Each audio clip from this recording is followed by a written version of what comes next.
जय शिवराय. मुघल साम्राज्याची राजधानी असलेल्या आग्र्यात शिवाजी राजांच्या बहिर्जी पथकाचे जाळे आधीपेक्षा जास्त मजबूत झाले होते. आदिलशाहीच्या प्रत्येक विभागात आपले हेर स्थापित करण्यासाठी बहिर्जी नाईक काही वर्षांपासून मुघलांच्या मोहिमेवर होते. नर्मदेपासून यमुनेपर्यंत प्रत्येक सुभ्यात त्यांनी गुप्तस्थळे आणि स्थायिक हेर पेरले होते. ते सध्या मथुरेत काशीपंतांकडे वास्तव्याला होते. काशीपंत यांची पत्नी लक्ष्मीबाई हे शिवाजी राजांचे पेशवे मोरोपंत यांची सख्खी बहीण होती. स्वराज्याचे इतके जवळचे नाते असूनही काशीपंतांना ठाऊक नव्हते की त्यांच्या घरी अतिथी म्हणून वास्तव्यास आलेली व्यक्ती शिवाजी राजांचे हेर बहिर्जी नाईक आहेत. नाईक काशीपंतांच्या घरी अतिथी म्हणून गेले होते कारण काशीपंतांचा पुत्र कृष्णाजी पंत हा बहिर्जी पथकाचा हेर होता. त्यांच्या आग्रहाखातर नाईक 2 दिवसापासून त्यांच्या घरी आले होते. गेले 3 वर्ष उत्तरेत बहिर्जी पथकाचे जाळे पसरवण्यात कृष्णाजी पंत नाईकांना मोलाची साथ देत होता. परंतु ही बाब कधी काशीपंतांच्या निदर्शनास आली नव्हती कारण बहिर्जी नाईक राघवपंत या नावाने आग्र्यात पुरोहिताचे कार्य करत होते. आग्र्यात तुर्तास तरी हिंदू वा ब्राह्मणांची विजापूरसारखी पिळवणूक होत नव्हती. त्याचे कारण हेच की शहाजहानपेक्षा दारा शुकोचे राज्यकारभारात हस्तांतरण वाढले होते. त्यांना ब्राह्मणांचे अभय होते. शहाजहानंतर तोच मुघल साम्राज्याचा बादशाह होणार हे जणू सर्व प्रजेने मान्यच केलं होतं. तसेच चित्र मुघल दरबारातही होते. शहजादा शाह शुजा बंगाल प्रांतावर सुभेदार होता. शहजादा औरंगजेब दक्षिणेचा सुभेदार होता आणि धाकटा शहजादा मुराद बक्ष हा गुजरातचा सुभेदार होता. एकटा दारा शुको आग्र्यात शहाजहानजवळ होता. तसेच शहाजहानने अधिकृतपणे उत्तराधिकारी म्हणून दारा शुकोच्या नावाची घोषणा देखील केली होती. परंतु मुघल साम्राज्याचा इतिहास पाहायला असता सत्ता हस्तांतरण इतके सहज आणि सोपे होऊ शकत नाही आणि जर सहज हस्तांतरण शक्य झाले तर मुघल साम्राज्याचे 4 तुकडे पडतील याची सगळ्यांना खात्री होती. सायं भोजनानंतर कृष्णाजी पंतांसोबत वाड्याच्या बाहेरील मोकळ्या जागेत बहिर्जी नाईक शतपावली करत होते. श्रीकृष्ण मंदिरापासून जवळच यमुनेच्या काठावरच काशीपंतांचा हा वाडा होता. जवळजवळ 1 पिढी आधी ते महाराष्ट्रातून मथुरेत स्थायिक झाले होते. पावसाळा आता संपल्यात जमा होता. यमुनेमुळे रात्रीच्या चांदण्यात गारवा चढला होता. नाईकांनी उर्फ राघवपंतांनी चालता चालता विषय काढला. कृष्णाजी पंत, उद्या मला आग्र्याला निघावं लागणार आहे. नजरबाजानं खबर दिली आहे की शहाजहान 2 दिवस झाले दरबारात आला नाही. आजारी असल्याचं कळलं आहे. परंतु आजारपण किरकोळ असल्याचं दरबाऱ्यांनी सांगण्यात येत आहे. कुणासही बादशाला भेटण्याची मुभा नाही. हे झाले दरबाऱ्यांसाठी, पण आपल्यासाठी खात्रीशीर खबर आहे. शहाजहान लवकरच संपणार आहे. नाईकांच्या वाक्याने कृष्णाजी पंतांचे डोळे चमकून नाईकांकडे पाहिले. काय? होय, हसन खाननं ही खात्रीशीर बातमी दिली आहे. नाईकांनी बातमीचे सूत्र उघड केले. हसन खान हा शाही हकीम सैफुल्ला खानचा सहाय्यक होता. 7 वर्षांपूर्वीच बहिर्जी पथकाचा हेर हैदरने शाही महालापर्यंत पोहोचण्याचा प्रमुख स्रोत म्हणून हसन खानला सैफुल्ला खान सोबत कार्य करण्यास पाठवले होते. 7 वर्ष निष्ठेने शाही परिवाराची सेवा केल्याने त्याच्यावर शहाजहान आणि दारा शुकोचा मोठा विश्वास निर्माण झाला होता. तसे हसन खान हा मूळ पुण्याचा पिढीजात वैद्य होता. त्याचाच लाभ त्याला बहिर्जी पथकाच्या मोहिमेत झाला होता आणि पुढेही होत राहणार होता. बहिर्जी पथकातील हेरांच्या अंगी असलेली अचूकता, दूरदृष्टिकोन आणि कमालीचा संयम यामुळे भारतभर एका छोट्या राजांच्या हेरांनी आपली मुळे घट्ट रोवली होती. नेमकं काय आजारपण आहे? कृष्णाजी पंतांनी विचारले. तेच सविस्तर जाणून घ्यायचं आहे. आता तुमच्यावर एक जबाबदारी आहे कृष्णाजी पंत, नाईक म्हणाले. कोणती? कृष्णाजी पंतांनी विचारले. उद्या पहाटेच एका नजरबाजाला राजांकडे पाठवा आणि शहाजहानची खबर पोहोचवा. मुघल सल्तनतचा हा काळ म्हणजे स्वराज्य विस्ताराची पर्वणीच आहे. वेळेआधी राजांकडे बातमी गेल्याने राजे पटापट मोहिमांची आखणी करतील. इकडं मुघल शहजाद्यांमध्ये वाद होतील. परिणामी त्यांचं दक्षिणेकडे दुर्लक्ष होईल. याचा योग्य लाभ राजांना घेता येईल. मुघल परिस्थिती सावरतील तोपर्यंत राजे दक्षिणेतील त्यांचा सर्व प्रदेश स्वराज्यात जोडतील. जी नाईक, उद्याच नजरबाजाला पाठवतो, कृष्णाजी पंत म्हणाला. कृष्णाजी पंताचा चेहरा आनंदाने खुलला होता. त्याने नाईकांच्या आणखी जवळ जात विचारले. नाईक, तुम्हाला काय वाटतं? त्या मुघली शहजाद्यांमध्ये युद्ध झाली तर कोण जिंकणार हे आताच सांगणं कठीण आहे कृष्णाजी पंत. तसं बघायला गेलं तर दारा शुकोह बादशहाचा पाठिंबा असल्याने दरबारी सरदारांची त्याला साथ असेल. शिवाय तो न्यायप्रियही आहे, सर्व धर्म समभावाने वागतो. अशी व्यक्ती मुघल सल्तनतची बादशाह झाली तर हे भारतीयांसाठी उत्तमच आहे.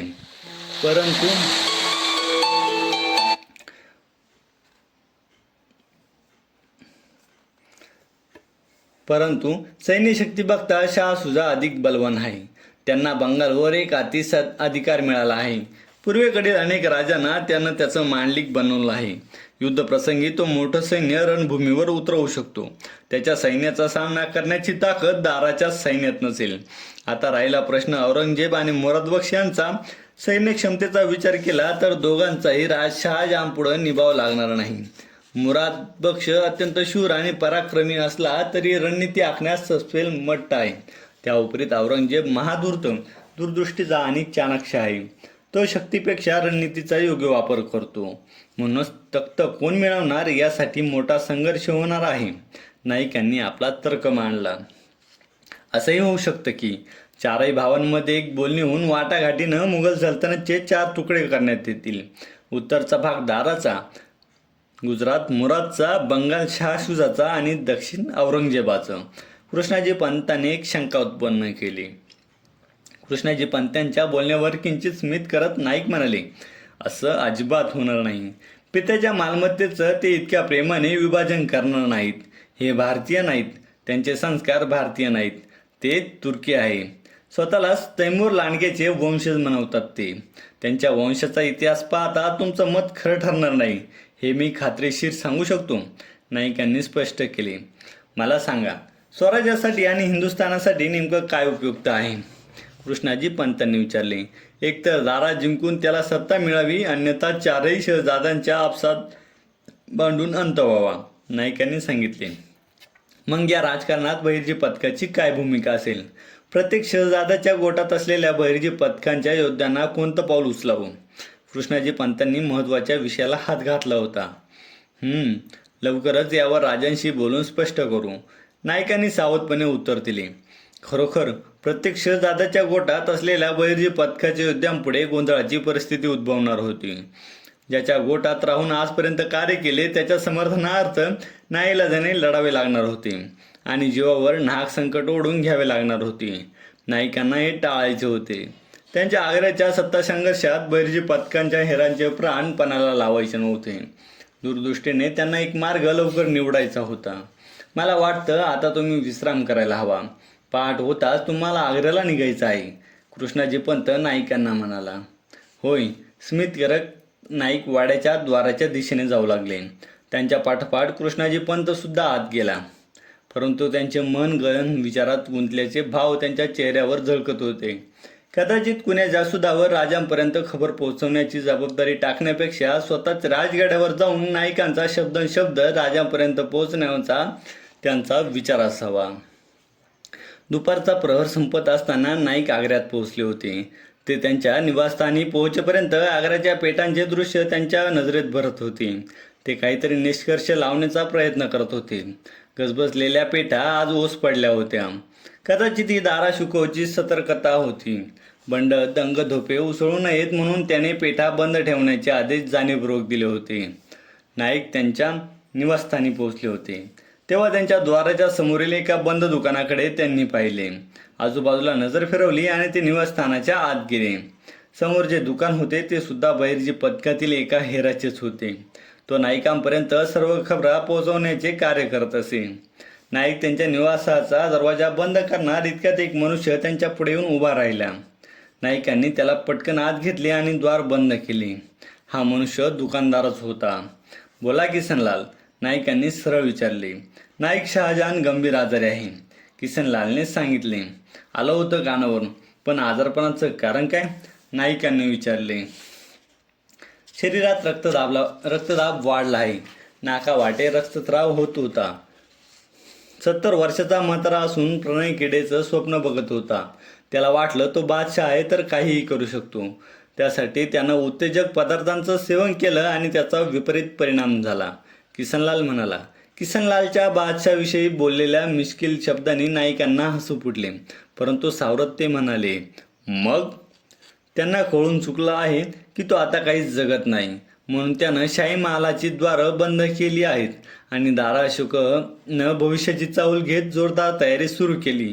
मोठमोठ्या प्रमाणात सैन्य भरती सुरू केली आहे. पण आता आपण काय करावं? किसनलाल सुद्धा कृष्णाजी पंतांसारखा प्रश्न पडला होता. खरं तर हा प्रश्न सगळ्याच हेरांना पडला होता. आग्र्यातल्या हेरांनी सध्या तरी दारालाच पाठिंबा द्यायला हवा. पुढं चित्र कसं बदलतं आणि त्यावर राजे काय आदेश देतात त्यानुसार आपली योजना ठरवू. कारण प्रत्येक शहजाद्याच्या गोटातील आपल्या हेरांनी इतकी वर्ष अथक मेहनत करून शहजाद्यांचा जो विश्वास संपादन केला आहे तो आपल्या चुकीच्या निर्णयामुळे ढासळायला नको. ही बहिर्जी पथकांची 7 वर्षाची मेहनत आहे. आपण जाणीवपूर्वक पावलं उचलायला हवीत. तख्तावर कोणीही बसो, आपला उद्देश स्वराज्याचं रक्षण करणं हेच आहे, नाईक म्हणाले. जी नाईक किसनलालने बहिर्जीला होकार दिला. शहाजहान गंभीर आजारी असल्याची बातमी राजांकडे उद्यापर्यंत पोहोचेल. उद्या आणखी एक जासूद पाठवून सविस्तर माहिती राजांना पाठवू आणि लवकरच राजांकडून त्यांचे आदेश घेऊ. पण त्याआधी आपल्याला एकच कार्य करायचे आहे. डोळे बारीक करत नाईक म्हणाले. काय? किसनलालने विचारले. मुघल बादशाह शहाजहानचा मृत्यू झाला अशी बातमी मुघल सल्तनतमध्ये वायुवेगानं पसरवायची आहे, नाईक म्हणाले. पण नाईक, असं का करायचं आपण? शहाजहान अजून जिवंत आहे आणि आपल्या अशा वर्तनामुळे दाराची रणनीती फुटू शकते. हे नुकसानकारक नाही का? किसनलालने गडबडून विचारले. नाही, नुकसानकारक नाही, उलट लाभदायक आहे. मुघल सल्तनतमध्ये गदारोळ माजेल. त्यानंतर कोणता शहजादा काय पाऊल उचलतो हे आपल्याला लवकरात लवकर कळेल. आपल्या या बातमीमुळे कोणालाही रणनीती आखण्यासाठी पुरेसा अवधी मिळणार नाही. त्यामुळे झालं तर मुघल सल्तनतचं नुकसान होईल, नायकांनी आता स्पष्ट केलं. नायकांनी विचारपूर्वक पहिली योजना आखली होती.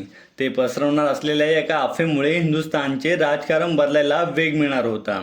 ते पसरवणार असलेली ही अफवा भविष्यात इतिहास वाचताना बहुतेक कोणाच्या लक्षातही येणार नाही. पण हेच सामर्थ्य होते एक नवीनच उदयास आलेल्या छोट्याशा राजाच्या हेरखाद्याचं. वा नाईक, छान नियोजन आहे, किसनलाल म्हणाला. ही आपली मराठ्यांची ताकद आहे किसनलाल. अजून बघत राहा. एक दिवस आपण हिंदुस्थानचं तख्त आपल्या इशाऱ्यावर नाचवू शकतो. या तुर्की इराण्यांना संपवून संपूर्ण भारतवर्षात मोठं साम्राज्य उभं करायचं आहे आपल्याला. माहीत आहे, हे बोलणं सोपं आहे आणि करणं अवघड. पिढ्या 2 पिढ्या खपतील हे कार्य पूर्ण करायला. परंतु हा विश्वास आहे की शिवाजी राजांच्या पावलावर प्रत्येक मराठ्यानं पाऊल ठेवलं तर संपूर्ण हिंदुस्थानात भगवा पताका अवश्य फडकेल.